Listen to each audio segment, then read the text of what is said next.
Hey everyone, today we're going to be comparing the Evergoods CTB26 and the Osprey Daylite 26+6 Expandable Backpack.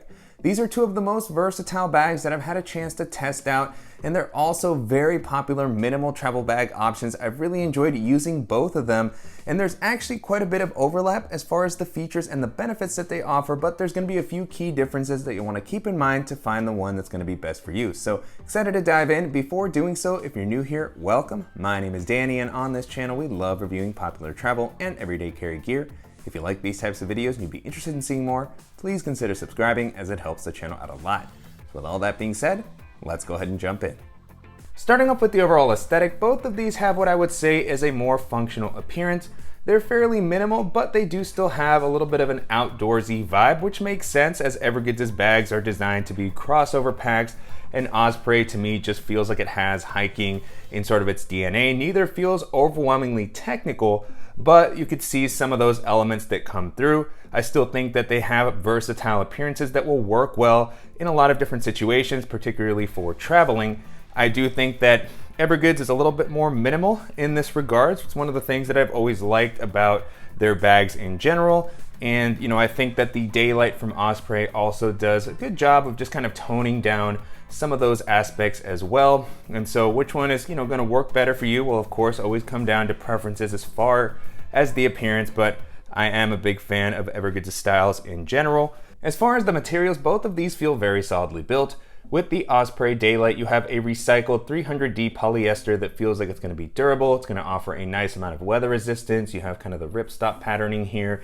And then beyond that, you have some very smooth working zippers that are also lockable in the main compartment and some of the other areas. And then with Evergoods, you have a 420D high tenacity nylon that has also held up very well. I've been using this fabric for a while on tons of trips, and so it does a great job. It's going to offer a nice amount of weather resistance as well, and also has the very smooth working YKK zippers. Now, one of the biggest differences between the two is going to be in the weight. With the Daylite, you have a very lightweight bag, which is going to be great, particularly when you're going on some of these stricter international airlines. It comes in at a little bit over a pound, whereas the CTB26 is going to be quite a bit heavier. And with that, you get a lot of features, and some of the materials do feel more robust. In general, you have additional padding, as we'll talk about throughout the bag. There's just a lot of things that contribute to that weight, but if weight is one of the deciding factors for you with the bag, then the Daylite definitely has a big advantage there. And continuing along the outside of the bag, both are going to offer some good handles that will allow you to maneuver the bag. With the Daylite, you have one here on the front at the top. I really like the top handle in particular. It's got this kind of comfortable padding here, and then you also have a side handle, so they kind of have you covered from all directions, which is nice. And then with the CTB26, you have a good handle at the top and one on the side. This isn't going to be quite as comfortable as the one on the Osprey, in my opinion. It does feel maybe a little bit more reinforced, but if I had to pick one of these to just kind of carry, then this one is definitely going to win.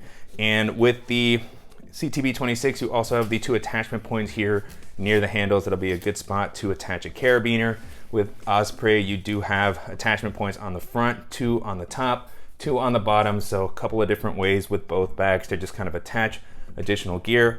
With Osprey's layout, it's nice because you can pair it with compression straps and really kind of just cinch things down on the front of the bag if you want to. While we're on the front, another key difference between the two bags is in the branding. Evergoods is known for having very minimal branding on their bags. You just have the logo down on the bottom. It's got hook and loop backing, so you can put patches on this. The logo itself is also pretty minimal. It doesn't have a large Evergoods name on it or anything like that. It's just kind of a really cool check mark sort of shape. With Osprey, you of course have the large Osprey logo on the front, as well as the name of the model on the bottom. And so these are a little bit more prominent than what I typically like to see, but that kind of comes with the territory with many of these legacy brands. And then both of these have dual external water bottle pockets, which is great to see. And here Evergoods is of course going to have an advantage as they have some of the best on the market, can easily handle a 26-ounce Yeti Rambler. You have drainage at the bottom, so if you have a spill or get caught in the rain, you can handle that. And there's so many different items that these pockets can store. The material feels great. They're also pretty tall, and they provide a secure hold for anything that's in the compartment. with the Osprey compartments, these do a good job. They offer enough elasticity to also hold my 26-ounce Yeti Rambler, so still a good amount of space. They're maybe not quite as tall. The material doesn't feel as premium as the one that Evergoods is using, but you know, it still is able to hold what I need it to, and then when it's not in use, just kind of just hangs out there. So great that they both offer it. And with things like this is where you'll start to see maybe some of the trade-offs once you consider the weight and the pricing between the bags, but both of them do a good job on the water bottle pocket front. The last thing I'll mention on the exterior is that they also do a pretty good job of standing up on their own depending on how the weight is distributed. They have fairly wide flat bottoms, and so you know, they will do a good job, but once you start to shift things around, they can tend to tip forward, particularly with the Daylite. You know, the structure is a little less rigid, and so it can tend to experience that a little more. Moving into the capacity, both of these are listed at about 26 liters. With the Daylite, you also have the ability to expand it out to 32 liters. And this to me is a good example of the difficulty with kind of calculating backpack volumes and also comparing them. With both of these being listed at 26 liters, just by looking at them, they wouldn't seem to have a similar volume, but of course there's a lot of different factors that can impact that as far as the pocket layouts and how all of that space is distributed. And so in general, I'm a big fan of 26 liters as a backpack size. With both of these, I think that they can work well in a lot of different situations. With the Daylite in particular, when it's compressed down, the form factor is really compact. It feels like a great daily bag, also a very reliable personal item bag, so just super, super versatile. And then when you expand it out, it does get a little bit bulkier, but it still never feels super big, still very carry-on friendly, easy to toss into an overhead storage compartment. The CTB26 is also something that I've felt comfortable using as a daily bag. To me, it does look and feel bigger when you're wearing it at that 26 liter capacities. It feels, you know, bulkier than the Daylite, and the pocketing that it provides and all of the features do contribute to that. So for me, it's worth the trade-off, but it is something that you want to keep in mind depending on your height and your use cases. This will definitely be a carry-on friendly bag, easily stows in an overhead storage compartment. I have used this as a personal item on a variety of domestic and international airlines. I've been able to slide it under the seat in front of me, but this is definitely the type of bag that I think is going to be riskier on the stricter international airlines, as it does look bigger, it feels bulkier, and it's just going to be a tighter fit on some of those smaller airplanes. So you'll definitely want to keep that in mind. Continuing with the harness system, to me, both of these have been comfortable to wear, but they do come with their own individual quirks. And so with Evergoods' harnesses, I've always had great experiences. I really like the padding that they include on their straps. They have their new breathable mesh that they've been using on recent bags. And then you have the contoured shaping on the shoulder and good padding on the back panel. It's well distributed. But this is a harness that's not going to work well for everyone. It does seem to vary depending on your height. I haven't had any issues with this one digging into my lower back, but I have heard that, you know, with various Evergoods bags, and so, you know, it can be a little bit inconsistent. So you want to keep that in mind. You also have the adjustable sternum strap here. Another unique aspect with Evergoods' bags is you have the cool kind of pass through if you're using this for a hydration bladder. And with Osprey's bags, I think these shoulder straps have been great. They offer a nice amount of padding, breathability. You know, the padding doesn't feel as rigid as the one on the CTB, but I haven't had any issues with comfort here. They have a good width. You also have a sternum strap included here. And then the back panel has also felt comfortable for the most part. You have a good amount of padding that's well distributed, plenty of breathability with the AirScape system that Osprey uses. And so good implementation here. I think that this is probably going to be the one that's going to be more comfortable for more people more consistently. Now, you do have an interesting quirk here with the luggage pass-through, as I've talked about in the videos that I've done for this, is that, you know, it does offer the ability to stand this up on your suitcase. Now, this ledge here can sometimes be felt on your back when you're wearing the bag. And so it doesn't always happen, and I still find the bag comfortable to wear, but it's something that I noticed enough and is worth calling out. Evergoods does also include a luggage pass-through. It's got the orientation that allows you to place this down on the side. I really like the space that's offered here. This is still one of my favorite luggage pass-through implementations, particularly since it's oriented in the same direction as the laptop compartment. Both of these have that aspect, but I think that Evergoods has done a great job, particularly with the amount of space that they provide with their luggage pass-through. It works well on a variety of suitcase handles. I never really have to think about or fight with the luggage pass-through to get it to fit through. The Daylight's luggage pass-through has also worked well, but just doesn't feel like it offers quite as much space. So, really happy that both of them included, as these are bags that I have paired with rollers in the past. Jumping into the organizational options, this was always going to be an interesting comparison because the bags have a pretty different approach to organization. And so with Evergoods, you have what continues to be one of my favorite layouts of all time. The way that the pockets are laid out is just super useful, the way that the space is distributed, and I like the variety that they provide. With the Osprey, you have a more minimal setup that still works well. I feel like it gives you just enough, but doesn't take up the rest of the space from the main area. And that is how I feel that it is able to achieve those 26 liters in a form factor that feels much more compact.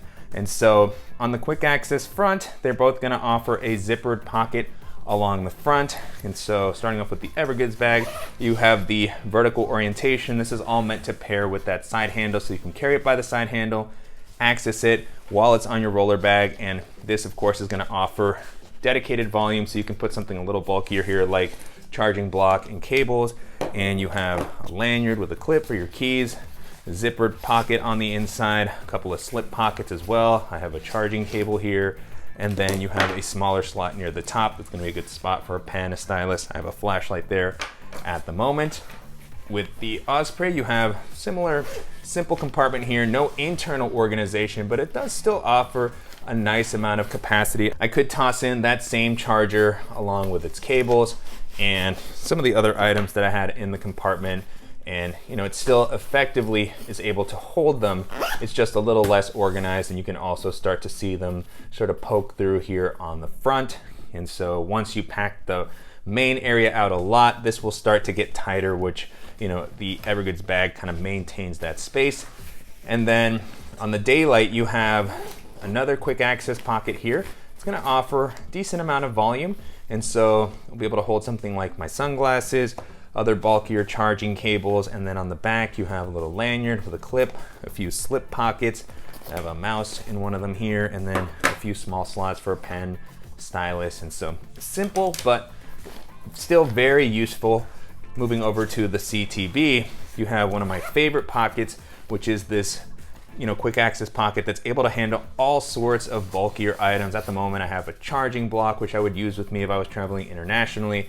I have a packable tote bag. This is also where I will often store toiletries while traveling, liquids, so that I can grab them quickly because there's just so much space here. So, that provides a lot of flexibility with how you can use this. And even when the main area is packed out, you can still take full advantage of this compartment. And then you have an additional pocket at the top, which has also been fantastic to use. This is probably the one I use the most because this is where I will store my AirPods, my sunglasses, sometimes my charging cable. There's plenty of space in there, even with those items in there. And the continuing theme of independent volume. So this layout is just something that I've gotten so used to. I continue to really enjoy it. It's always tough to kind of move away from it when I'm testing out other bags. And then as far as the laptop compartments, with the CTB26, you do have a dedicated laptop area with a padded sleeve that's suspended. This will be able to handle a 15 or 16 inch laptop comfortably. I have my 14-inch MacBook Pro in here at the moment. You also have some extra space here if you want to toss in a tablet or some other items. You can secure it with this little Velcro flap here if you want to, or you can just kind of secure it to the back so that you have quicker access to your laptop. So I really like, again, this paired with the luggage pass-through when I'm going through TSA.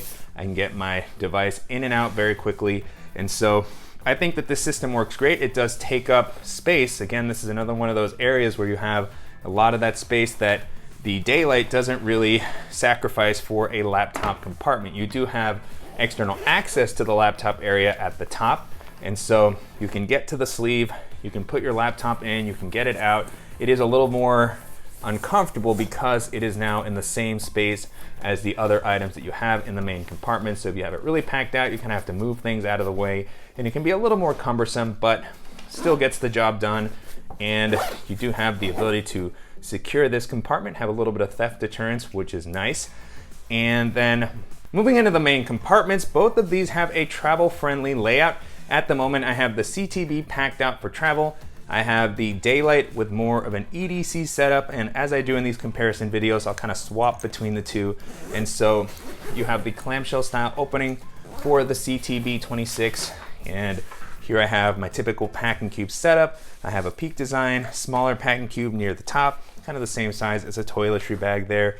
I have an extra pair of Toms, and then the small compression packing cube and the medium packing cube.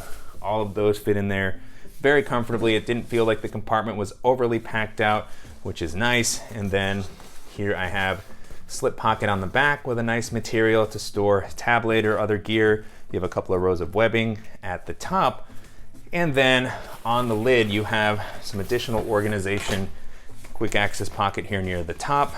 I like that this still is able to handle a variety of different types of items, good volume there, some internal organization for documentation, cash, and then you have a zippered mesh pocket here with a nice amount of volume that you can use as kind of a secondary packing cube. You can store pouches in here, toiletries, and this is also accessible from the side. And so, you know, just a very, very useful layout, nice pockets to have, but you don't need to have them. And that's, you know, again, kind of brings the theme of the Daylite. And so I'll come back around to the CTB after we empty that out.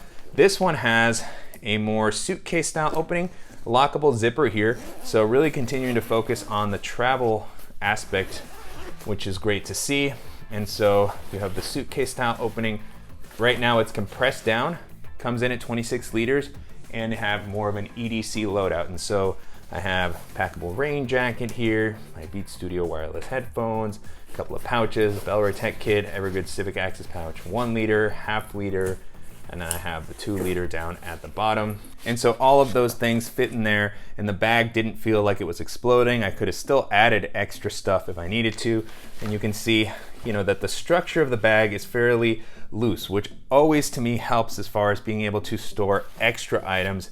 And then you have a really simple layout here. You just have one zippered mesh pocket on the lid, which has enough volume to store something like a tech pouch, EDC pouch, that fits in there comfortably. You could also use this to separate out some clothing item, and it just kind of stays out of the way if you're not using it. And then on the other side, you have the spacious main compartment with a compression strap. So if you are using this for travel, this can be helpful.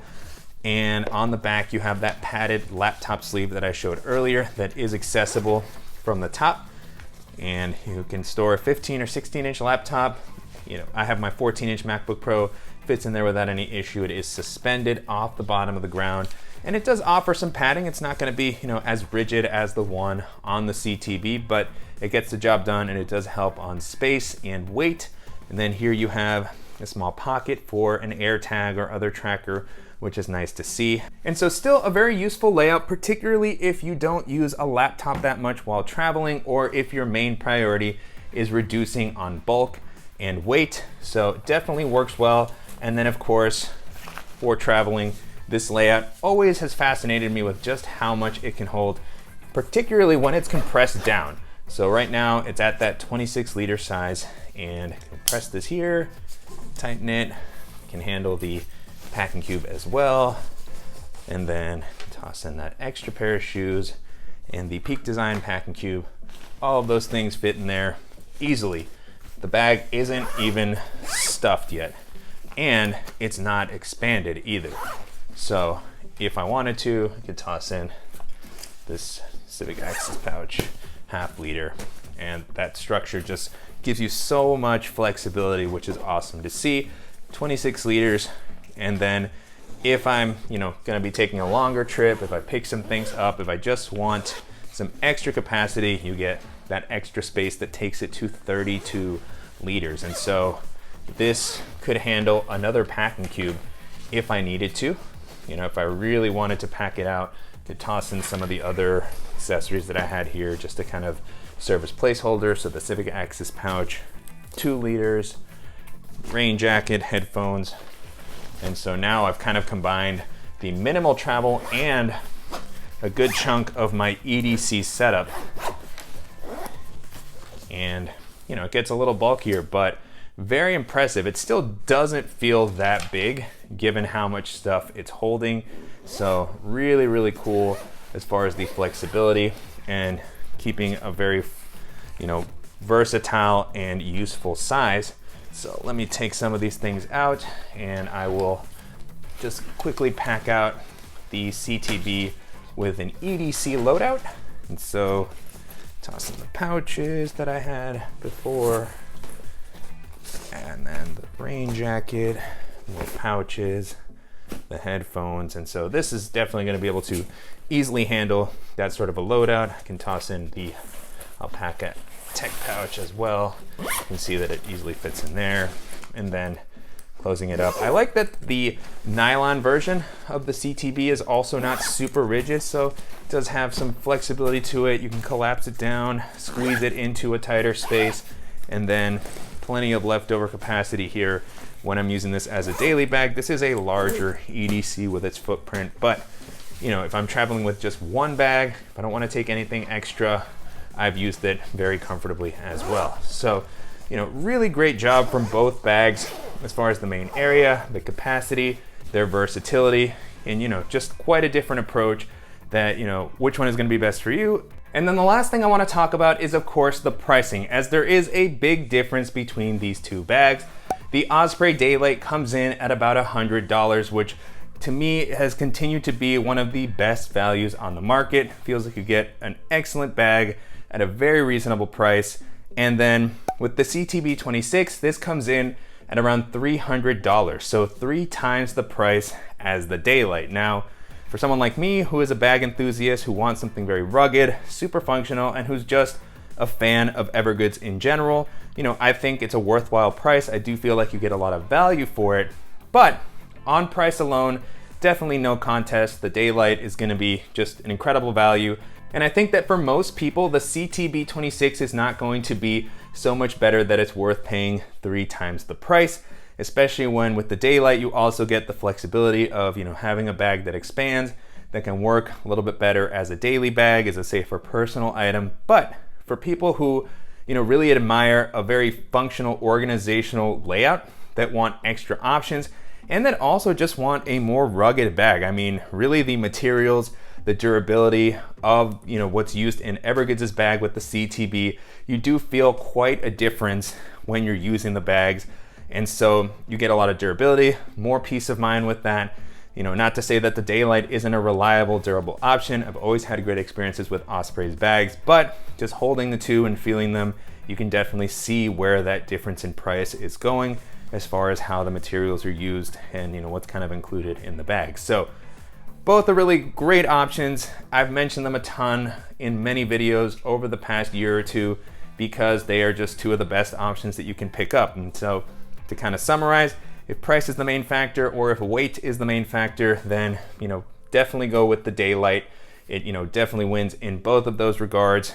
As far as more of the durability and the organizational layout, the CTB26 is going to have the edge there. And then, you know, both are going to offer a versatile, functional appearance. They're going to be great for a lot of different situations. And so regardless of which one you go with, you're going to end up with a fantastic bag.